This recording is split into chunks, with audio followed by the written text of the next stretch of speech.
Rĩrĩ mbura nene ĩrathiĩ na mbere na gũthandana gũkũ bũrũri-inĩ. Mbura ĩno nĩ ĩcũngĩrĩirie mathĩna ngũrani kumana na mũiyũro nginyagia gũthũkangia indo cia mahũthĩro. Riboti ya ica ikuhĩ ĩkĩhanĩka mwena wa Kabete kũrĩa nyũmba ĩmwe ĩmomokire thutha wa gĩthingithia kũhanĩka kwa ndagĩka 5 na thutha wa ndagĩka nini nyũmba ĩno yambia kũmomoka, na hau nĩho andũ arĩa maikaraga hakuhĩ nao monire ĩkĩmomoka. Mũtumia ũmwe ũrĩa wĩkinyirie horio augĩte atĩ waki wa nyũmba ĩno nĩguo ũrarĩ mũhũthũ kuona noyo ĩmomokire itũra-inĩ rĩrĩ.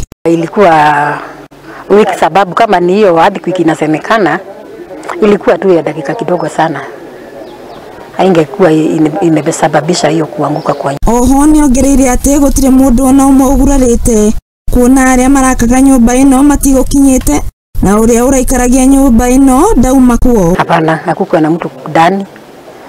Mafundi wanakuja asubuhi wanatoka jioni. Na wako wameingia hiyo masaa.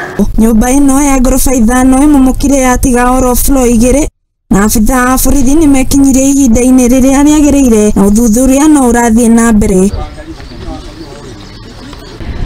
Handũ-inĩ ha Mũthingi TV, njĩtagwo Wambui wa Maina.